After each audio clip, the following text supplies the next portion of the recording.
Good morning, I'm Diane Macedo. Thanks for streaming with us. In today's update, $600 COVID relief payments started going out overnight via direct deposit, and paper checks will start going out today.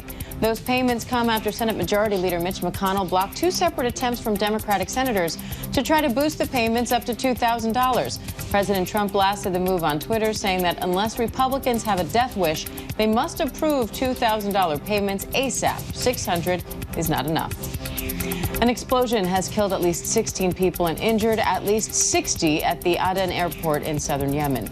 No one has claimed responsibility for the blast, but Yemen's prime minister is calling it a cowardly terrorist act. He insists he and his newly formed cabinet were the target. Their plane landed at the airport moments before the attack. And two New Year's Eve storms are putting millions of Americans in the path of snow, heavy winds, and even a possibility of tornadoes. One storm brought heavy snow and ice through the Midwest, causing dangerous driving conditions and serious crashes on the roads. Another is expected to move through the south, causing heavy rain, flooding, and a chance of tornadoes in Alabama. Further north, expect more snow and ice through Saturday morning. The UK has approved another COVID-19 vaccine. The Oxford and AstraZeneca vaccine is less effective in trials than the Pfizer and Moderna vaccines, but it's also much less expensive and easier to store.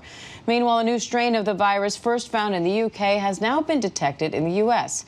ABC News medical contributor Dr. John Brownstein is here to break it all down for us. Dr. Brownstein, thanks for being here. What do we know about this other strain now confirmed in Colorado, and how worried should we be? Yeah. Hi, Diane. I mean, we spoke about this before the holidays, and our assumption was that it was already here. We know that in this country, we just have limited genomic surveillance. We do not sequence a huge portion of the cases that occur, so we just didn't know it was here. But for that small number, likely for every single case we detect, there's probably another 800 that went sort of undetected. So it's probably already spreading in communities across the country. The good news is that it doesn't really seem to change severity in terms of hospitalizations or severe disease or deaths. What we think is it doesn't actually even change symptoms from the data that we've been looking at. But the bigger issue is that it spreads faster, right? So likely over 50% more transmissible. So more cases means more impact on our health systems. And as we just have so much virus spreading in the community, just this pushes the evolution of the virus, and we'll see more variants. And this is why it's, again, so important as we're finishing out this holiday period to be so focused on social distancing and mask wearing to limit the numbers of cases that keep building up. And this patient that we know of with this new strain in Colorado had no travel history. So is that yet another indication that this strain is here and already spreading?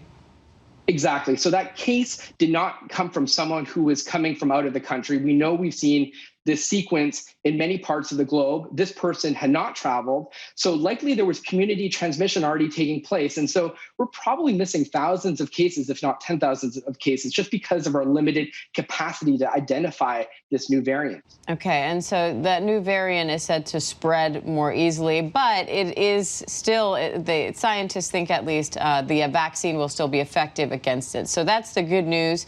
And more good news on top of that is that the UK just approved that Oxford and AstraZeneca vaccine today. What do we know about this vaccine compared to the Pfizer and Moderna vaccines?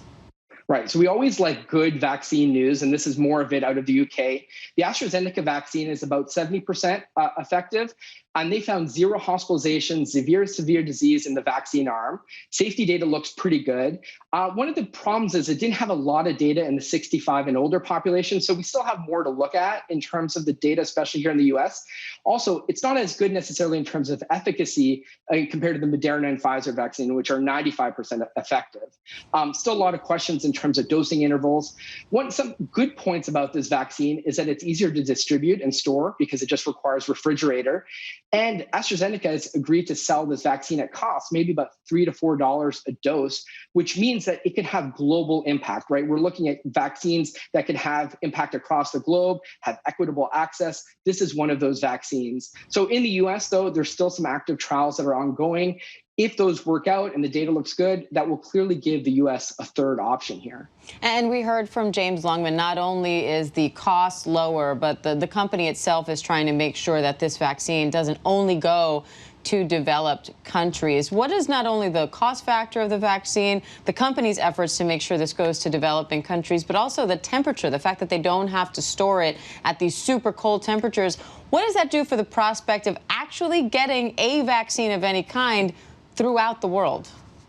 Yeah, I mean, this is so important. As a public health person, you have to recognize that a pandemic is a global phenomenon. I mean, sometimes we forget this. If we can't control this virus across the globe, then we're just going to lose. And when you look at some of the initial allocations of the vaccine from Moderna and for Pfizer, you see that the wealthier nations had more access. And that just doesn't work in a global public health environment. And so AstraZeneca coming with a vaccine that really could be distributed at cost to so many nations means that we will actually have a real weapon in the fight against this virus. And we also know the UK is now adjusting their rollout plan for the vaccine. Instead of giving both doses to people who are receiving the vaccine, they're actually waiting longer and giving more people just one dose, for now at least. What do you think of that plan? Yeah, it's a very innovative plan. There's been a call from a number of scientists to push this sort of one dose, get it to as many people as possible rather than reserving those second doses.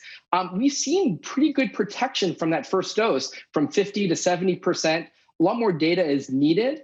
But if you think about it, if a first dose can limit, 30 to 40% of the cases, that can have a measurable impact on the pandemic. And so a number of countries are exploring this. UK is out now with that approach. Canada is now exploring it as well. I think we need more clinical trial data to fully understand it here in the US. But I think it makes sense if the idea is to get this vaccine out to as many people and get them the protection they need. It's an approach worth thinking about here. And if just that one dose can keep people from getting the COVID more seriously, keep them from having to be hospitalized, what does that do for our hospitals being overwhelmed? Exactly. So if you think about what we're trying to achieve is to keep hospitals from overcrowding, because as soon as they get overcrowded, this is when the bad things happen. People die unnecessarily.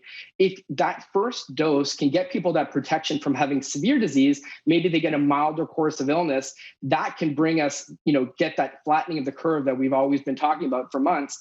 That is super important. So I think it's a strategy worth exploring. Maybe you don't get that 95% efficacy out of the gate, but it gives you that protection around severe disease. And so I think UK is making a smart move given the number of doses they have on hand. I mean, that said, in this country, at least, our problem right now is not a lack of doses, but it seems a lack of distribution. We heard Operation Warp Speed say 20 million by the end of the year. We are well below that number. Yeah. What should we expect from all of this?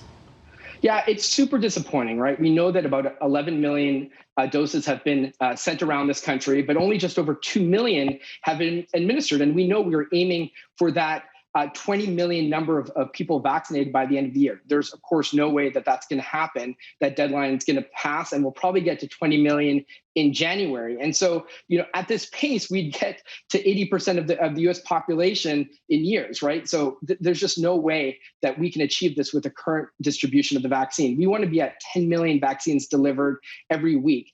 I think we can get there. There's work to be done, right? Developing new vaccination clinics, mobile operations to get vaccines out to vulnerable populations. There are strategies, but it starts with giving funding to state and local public health, which are charged with administering this vaccine across their populations. They are spread so thin with just dealing with this pandemic. They need those resources and the funding. So this is not just a state issue. This is a federal funding issue, and states need the resources to administer. I'm very hopeful that we can get to herd immunity by the second half of next year, but it's going to take some serious work to get to that point. But even with the vaccines, when you get both of them, it's a 2-week wait between getting that second shot and when you actually get the full efficacy of the vaccine? Right. Well, at that point with the second shot, right, you've already probably had about 50% protection. But to get to that 95%, yes, you have to wait, a week or two before you really see that protection.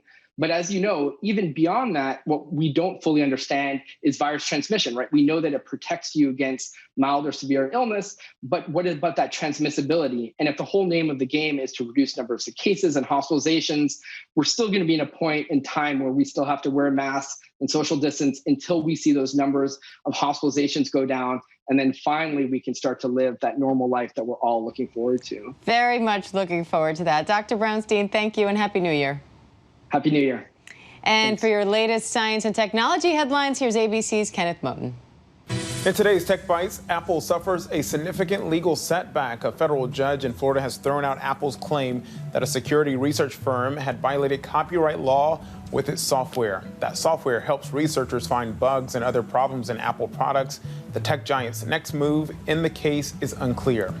Consumers around the world spent more than $407 million on Christmas in Apple's App Store and on Google Play. That's a new record, and it's nearly 35% more than was spent last year. Outside of mobile games, TikTok was the top app in consumer spending.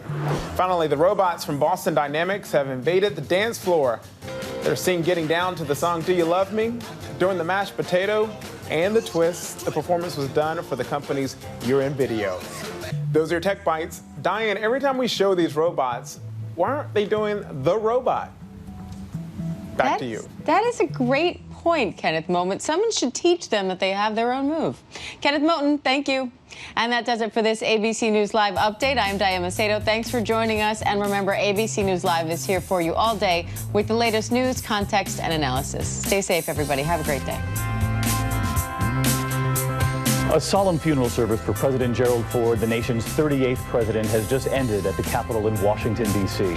The president will lie in state in the Capitol Rotunda until Tuesday. Mr. Ford died in California, where his casket began its journey this morning. Tonight, he is back where he dedicated decades of his life to public service.